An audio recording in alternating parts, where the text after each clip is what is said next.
और मेरे पढ़ाकू बच्चों, कैसे हो? तो फिर अगला क्लास स्टार्ट करते हैं। ठीक है, तो देखिए आज हम देखते हैं एक S1 फॉर्मूला।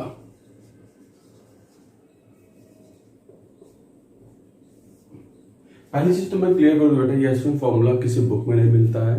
ठीक है, और मैं भी कुछ बुक्स में आने लगा है। ये मैंने इसका नाम दिया था, तो आप किसी बुक में सर्च मत करिए कि S1 फॉर्मूला क्या होता है। ये मैंने दिया था नाम। ठीक है बेटा, तो ये समझिए, ये मतलब ऐसा फॉर्मूला अगर ये समझ में आ गया तो बहुत से टफ क्वेश्चन बहुत आसानी से हो जाते हैं। ठीक है, तो देखते हैं। अच्छा, एक और चीज ध्यान दीजिए कि S1 फॉर्मूले में जो रिफ्रैक्शन है वो प्लेन सरफेस के साथ थ्रू होना चाहिए। ठीक है, ये applicable for refraction through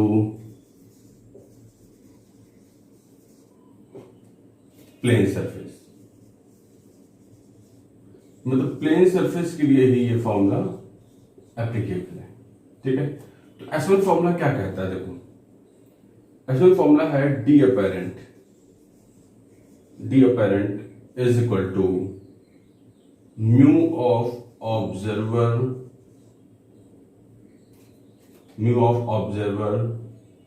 into sigma T by mu. This is S1 formula. मैं बता दूं सिग्मा का मतलब क्या होता है, समेशन होता है। वो अभी मैं यूज करके दिखा दूंगा। तो S1 फॉर्मूला क्या है बेटा? D apparent mu is equal to mu observer sigma T by mu. ठीक है, यहाँ पे अपेरेंट क्या है कि मतलब जो ऑब्जर्वर को दिखाई देगा। म्यू ऑब्जर्वर क्या है? यहाँ पे जिस मीडियम में ऑब्जर्वर है उस मीडियम का रिफ्रैक्टिव इंडेक्स। टी और म्यू क्या है वो मैं अभी बता देता हूँ। ठीक है, ये फॉर्मूला हो गया। इसको एप्लीकेशन कैसे करते हैं वो देख लीजिए फॉर्मूले उसके थ्रू। हमने कहा मान लीजिए ये कई लेयर्स हैं, मतलब कई मीडियम्स है बेटा। ठीक है, मान लो यहाँ पे मैंने कहा एक ऑब्जेक्ट है, ये ऑब्जेक्ट है। ठीक है, और ये ऑब्जेक्ट।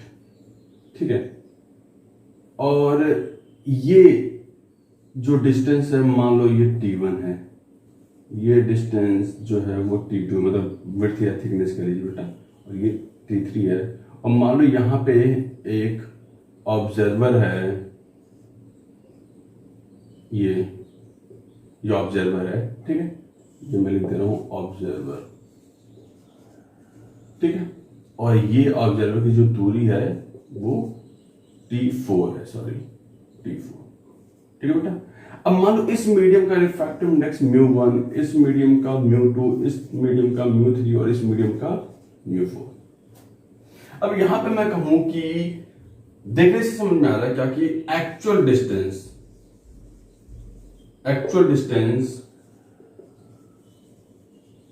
ऑफ ऑब्जेक्ट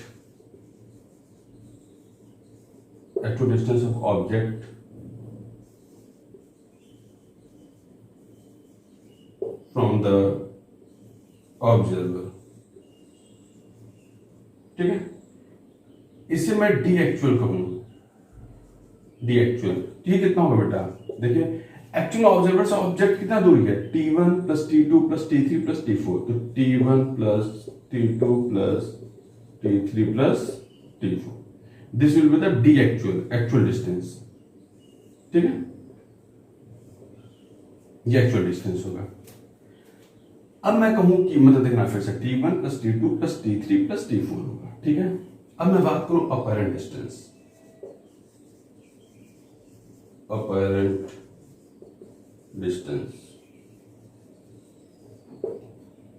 ठीक है, अपेरेंट डिस्टेंस मैं टी अपेरेंट लिखता हूं। देखो, इसमें सबसे पहले क्या है बेटा? म्यू ऑब्जर्वर किस मीडियम में? μ4 में, तो इसे म्यू ऑब्जर्वर यानी μ4 लिखिए। फिर से बोल रहा हूँ, डी अपेरेंट में आपने लिखा सबसे पहले म्यू ऑब्जर्वर, तो ऑब्जर्वर किस मीडियम में? μ4 में, तो सबसे पहले मैंने μ4 लिख दिया। फिर हम ब्रैकेट लगाएं। सिग्मा का मतलब होता है सम करना। आप समझना, आपको करना क्या है, आपको ऑब्जेक्ट से रेज निकालनी। फिर से बोलो, ऑब्जेक्ट से रेज निकालनी है, ऑब्जर्वर तक पहुंचा देनी है। आप रेंज ऑब्जेक्ट से निकालें, मीडियम म्यू1 में चला, फिर म्यू2 में चला, फिर म्यू3 में चला और फिर म्यू4 में चला। ठीक है, और ये नॉर्मल व्यू के लिए ही बेटा ध्यान देना। ठीक है, तो यहां पे हमने देखो सबसे पहले ऑब्जेक्ट से रेंज निकली और ऑब्जर्वर तक पहुंची। कैसे कैसे पहुंची? पहले कितनी चली? T1 किस मीडियम में? म्यू1 में। तो देखो T बाई म्यू का समेशन करना है, यानी कि पहले कितना चली? T1 किस में? म्यू1 मीडियम में, प्लस फिर T2 चली किस मीडियम में? म्यू2 मीडियम में, प्लस T3 चली किस मीडियम में? म्यू3 मीडियम में, प्लस T4 चली किस मीडियम में? म्यू4 मीडियम में। और इसके बाद जब इतना चला दी तो रेंज कहां पहुंच गई? फाइनली ऑब्जर्वर तक, बस यही रुक जाना है और ब्रैकेट क्लोज कर दिया। तो this will be the application of, मतलब एप्लीकेशन क्या, इसको यूज करके दिखा दिया कि एसवन फॉर्मूला कैसे यूज करेंगे।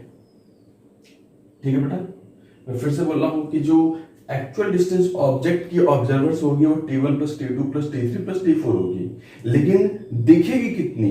वो इतनी दिखाई देगी।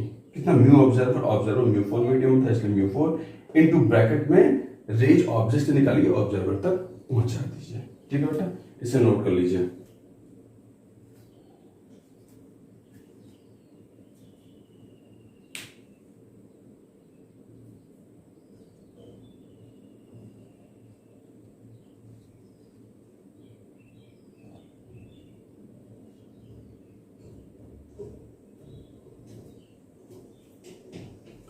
इसे मिटा देते हैं बेटा। ठीक है, इसे आप नोट कर लिए होंगे, मिटाते हैं।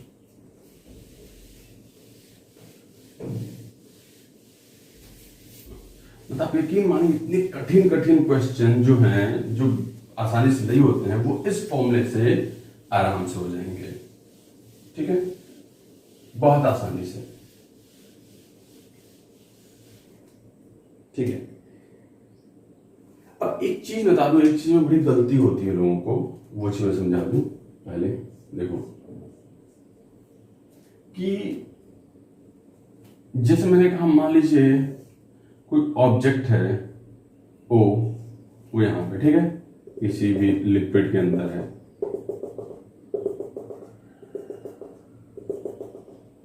ठीक है, और इस ऑब्जेक्ट की जो डेप्थ, गहराई है, वो मान लीजिए बेटा H1 है। अच्छा, इसका रिफ्रैक्टिव इंडेक्स मान लीजिए म्यू है।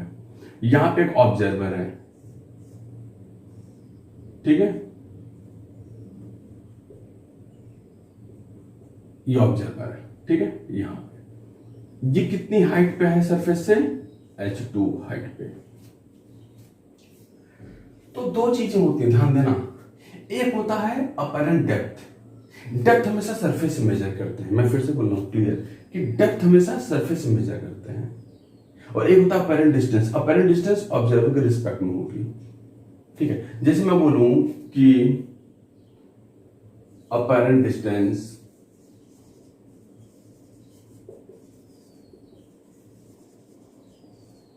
Of object with respect to observer. ठीक है, तो इससे मैं डी अपरेंट बोल रहा हूं। और से देखो, ध्यान किसके रिस्पेक्ट में? ऑब्जर्वर का। ऑब्जर्वर के रिस्पेक्ट का मतलब है कि ऑब्जर्वर तक रेंज को आपको पहुंचा देना है। डी अपरेंट क्या होगा? Mu observer. ऑब्जर्वर किस मीडियम में? इसे हम एयर मान ले रहे हैं बेटा, एयर मतलब म्यू1 ले रहे हैं।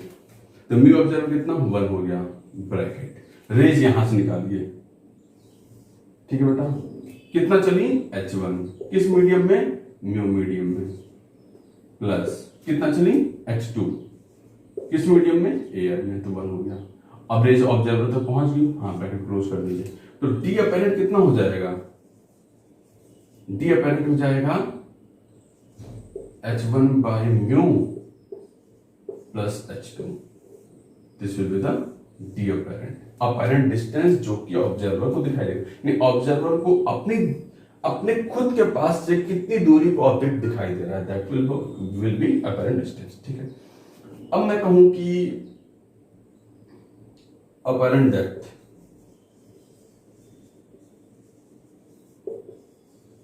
अपैरेंट डेप्थ, ठीक है। अपैरेंट डेप्थ क्या होगा बेटा? अपैरेंट डेप्थ आपको याद होगा मैंने बताया था कि real depth divided by mu, या दूसरा तरीका आप ऑब्जेक्ट से रेज, अगर ऐसा फॉर्मूला हम यूज करना चाहें तो ऑब्जेक्ट से रेज निकालिए। अच्छा, डेप्थ कहां से मेजर करते हैं? सरफेस से, तो रेज को सिर्फ सरफेस तक पहुंचाइए, ऑब्जर्वर तक मत पहुंचाइए। कहां तक पहुंचाइए? सरफेस तक। तो फिर से वही करिए, अपैरेंट डेप्थ म्यू ऑब्जर्वर कितना बेटा? 1। रेज ऑब्जेक्ट से निकली कितना चली? h1। किस मीडियम में? म्यू में। अब प्लस लिखते, लेकिन रेज तो यहां तक पहुंच चुकी है सरफेस तक, अब दोबारा लिखने की जरूरत ही नहीं है, बस यही क्लोज कर दो। तो ये कितना हो जाता? h1/μ। हाँ, ये हमने पढ़ा भी था, अपैरेंट डेप्थ फॉर्मूला अलग से प्रूव कराया था कि अपैरेंट डेप्थ कितना होता बेटा? h1/μ ही होता है ना, याद होगा कि रियल डेप्थ बाई म्यू, तो यहाँ पे h1/μ जो होगा वो अपैरेंट डेप्थ होगा। क्लियर है? तो आप डिफरेंस समझ गए कि अपैरेंट डेप्थ क्या होगा और apparent distance of object with respect to observer क्या होगा। दोनों में डिफरेंस है।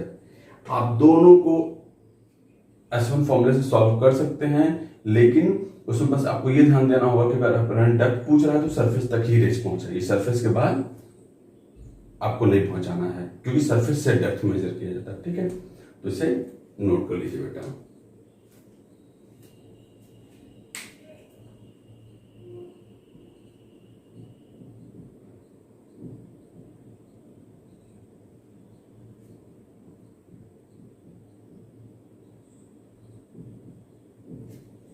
इसमें डाल देते हैं।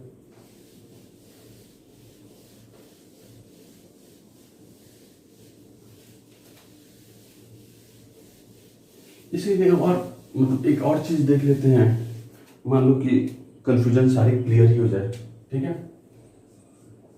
कि सपोज करो हमने कहा कि यहाँ पे दो मीडियम्स हैं, ऑब्जेक्ट मान लो यहाँ पे बेटा ओ, ठीक है, ये मीडियम मान लो बेटा ये μ1 है, ये मीडियम μ2 है। ठीक है,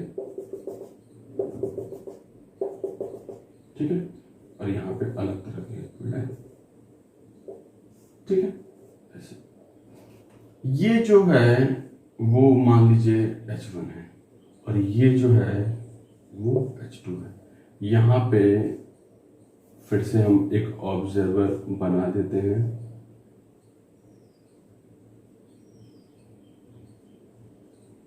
ठीक है, और ये हम ले लेते हैं h3। ठीक है, और यहां मान लेते हैं कि एयर है। तो इस किस केस में फिर से वही देखते कि पहला केस कि apparent distance of object from the observer, इसे ऐसे कर लेते हैं, apparent distance of object with respect to observer. ठीक है, इसी को हम डी अपैरेंट बोलते हैं। S1 फॉर्मूले से क्या हो जाता है बेटा?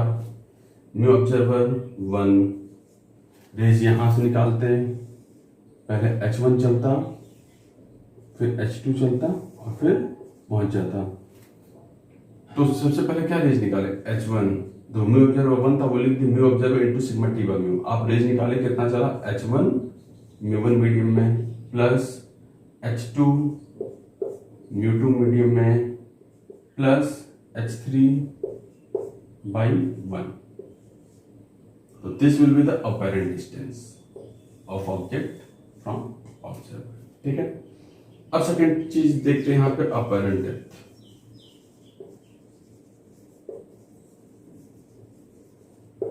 अपैरेंट डेप्थ क्या हो जाता है बेटा? अपैरेंट डेप्थ वही फिर से सेम चीज S1 फॉर्मूला लगा सकते हैं, बस इस बार रेंज कहां तक पहुंचानी बेटा? सरफेस तक। चलो देखते हैं, म्यू ऑब्जर्वर कितना? अभी भी 1 है। रेंज निकाला ऑब्जेक्ट से कितना? h1/μ1 प्लस इस मीडियम में कितना चली? h2/μ2। बस अब यहां सरफेस तक रेंज पहुंच चुकी है, यहां तक पहुंच चुकी है, ये रुक जाइए बस। तो this will be what? Apparent depth. ठीक है, जबकि इसके पहले अपैरेंट डेप्थ वाला जो फॉर्मूला बताया था वो सिंगल मीडियम वेल बताया था। अब इसमें कितना 50 मीडियम वेल तो कोई फर्क नहीं पड़ता, आप सीधे जोड़ते चले जाइए। ठीक है बेटा, तो इसे नोट कर लीजिए, इसे नोट कर लीजिए।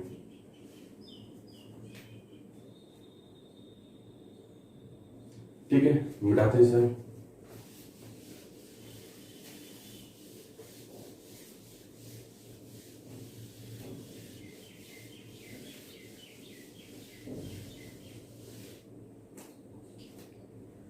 ठीक है बेटा,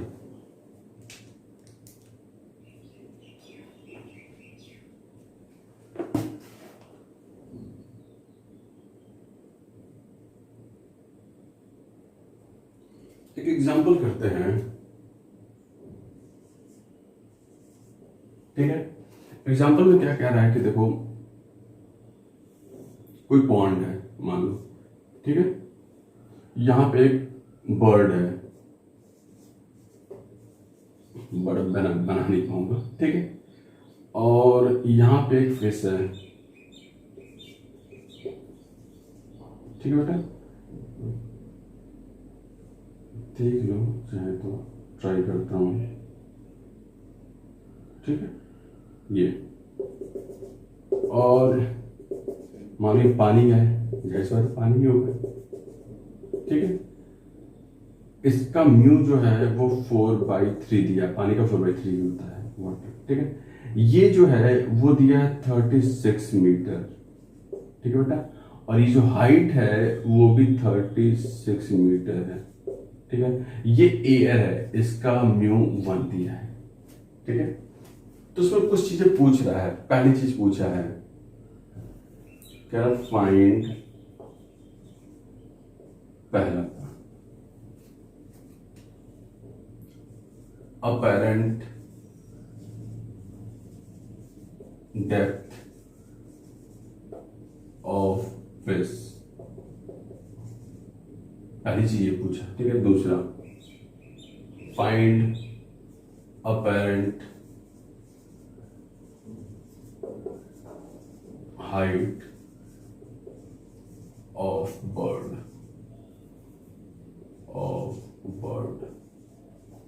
अच्छा ये चीज बता दो बेटा, जब लिखा अपैरेंट डेप्थ ऑफ फिश, इसका मतलब कि एज सीन बाय बर्ड, वो छुपा हुआ है वो लाइन के अपैरेंट डेप्थ ऑफ फिश। यहाँ पर फिश को कौन देख रहा होगा? बर्ड देख रहे हो, तो बर्ड के लिए पूछ रहा है।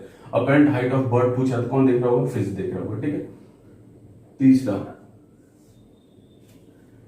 एट व्हाट, या हम कह सकते थे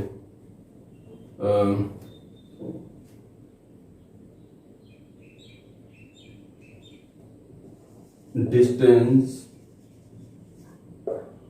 of fish as, yeah, with respect to bird के रिस्पेक्ट में फिश की डिस्टेंस क्या होगी। चौथा कि distance of bird with respect to fish। ठीक है बेटा, सॉल्यूशन। सबसे पहली बात देखो, मैं बोलता हूं, देखो हमेशा अपैरेंट हाइट या अपैरेंट डेप्थ हमेशा सरफेस से मेजर होगा। तो पहला पार्ट अपैरेंट डेप्थ,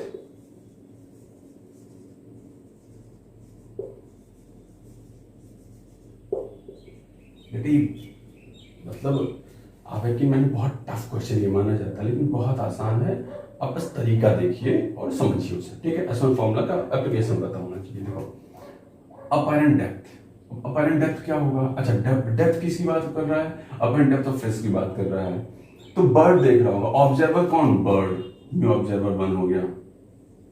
अब रेंज निकालनी है फिश से, कहां तक पहुंचानी? सरफेस तक। यहां से रेंज निकालो, कितना चली? 36। किस मीडियम में? 4/3। ठीक है, प्लस लिखना ही नहीं ना, सरफेस तक ही तो पहुंचाना था, सरफेस तक पहुंच चुकी है। ये कितना हो गया बेटा? 4×9 = 27। ये 27 मीटर, यही आंसर है बेटा इसका। तो चलिए बेटा सेकंड पार्ट करते हैं। सेकंड पार्ट आपसे क्या कह रहा है कि apparent depth, apparent height, sorry, apparent height, ठीक है। तो अपैरेंट हाइट कितना, इस बार हाइट कौन देख रहा होगा बेटा, फिश ऑब्जर्वर हो गया, ऑब्जेक्ट क्या है, बर्ड। तो म्यू ऑब्जर्वर कितना, 4/3, क्योंकि ऑब्जर्वर तो इस बार फिश है और वो पानी में है, यानी 4/3 हो गया, bracket sigma T by mu. Range bird से निकाली, कितना चली, 36, बाय किस मीडियम में, 1 में, और बस सरफेस तक आ गई रेंज, हाँ वहीं रुक जाइए। तो ये कितना हो जाएगा बेटा, 3/48 मीटर, ये आंसर है इसका। यानी आप ध्यान दे पा रहे हैं। आप ये देखिए कि दोनों एक्चुअल में सरफेस से 36 मीटर दूरी पे ही हैं, जबकि यानी कि बर्ड को वो सरफेस से 27 मीटर नीचे दिखाई देगी, ठीक है, और जबकि फिश को बर्ड 48 मीटर ऊपर दिखाई देगा सरफेस से, ठीक है, हाइट पे। चलिए अब तीसरा पार्ट करते हैं। तीसरा क्या कह रहा है, distance of fish with respect to bird है, ये डी अपैरेंट ही तो है बेटा, ठीक है। हम इसे लिख देते हैं क्या, distance of fish as seen by bird. मैं कह सकता था apparent distance of fish with respect to bird, ये बराबर कितना होता, यहाँ पे ऑब्जर्वर कौन है बेटा, बर्ड, बर्ड ऑब्जर्वर है तो म्यू ऑब्जर्वर 1 हो गया, ठीक है। आपको फिश से रेंज निकालनी, कितनी चली, 36, किस मीडियम में, 4/3 में, प्लस कितना चली, 36, देखो यहाँ से चली 36, फिर अगले मीडियम में, मतलब ये तो पहले वाले के लिए एरो बनाया था, दूसरे वाले के लिए फिर ऊपर की तरफ ये एरो होगा, रेंज ऊपर जा रही है, कितना चली, 36, किस मीडियम में, 1 में। अब रेंज ऑब्जर्वर तक पहुँच गई, हाँ पहुँच गई, बस रुक जाओ। ये कितना हो जाएगा, इसे काटेंगे, 9, 9 3 जा 27, 27 प्लस 36, ये कितना हो जाएगा बेटा, ये हो जाएगा D apparent of fish as seen by bird. This will be 27 plus 63, 3, ठीक है, और ये 63 मीटर आएगा बेटा answer. This will be the answer of third part, ठीक है। अब फोर्थ पार्ट देखते हैं। फोर्थ पार्ट में देखो क्या हो जाएगा, फोर्थ पार्ट में पूछा distance of bird with respect to fish, तो हमने कहा डी अपैरेंट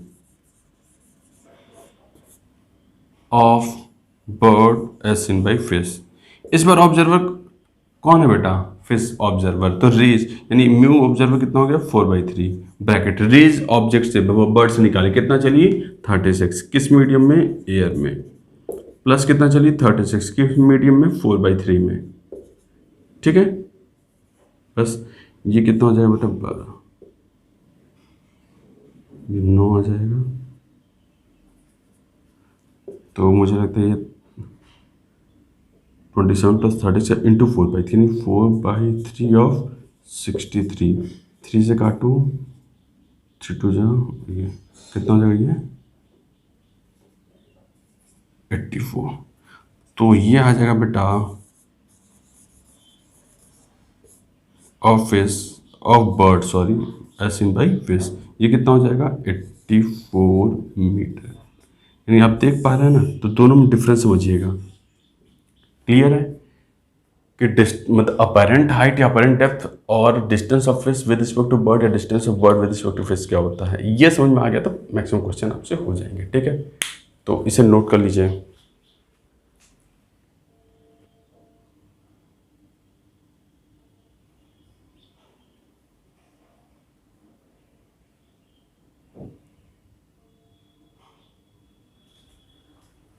इसे मिटाते हैं बेटा।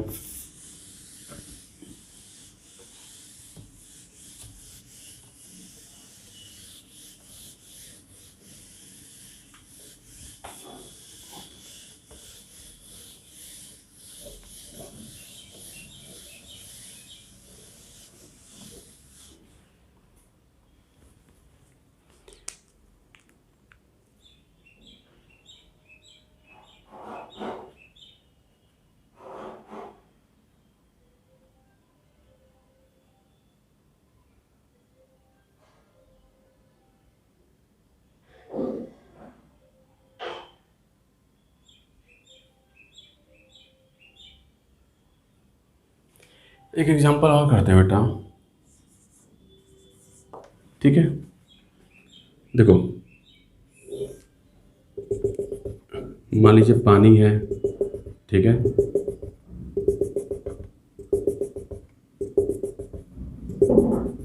ठीक है, यहाँ पे एक फिश है,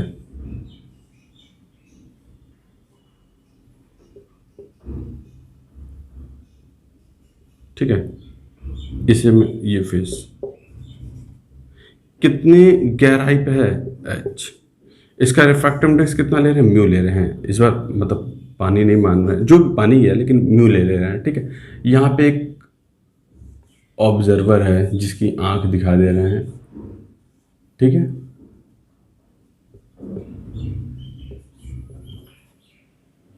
आई कह लो, ठीक है। ये कितनी हाइट पे है, ये भी एच हाइट पे है, ठीक है बेटा। तो पूछ ये रहा है, पहली चीज पूछ रहा है, कह रहा है फाइंड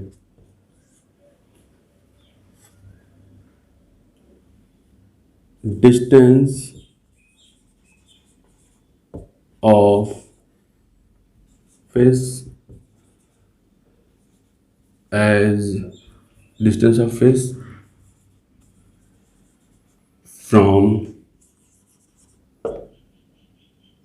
फ्रॉम द आई।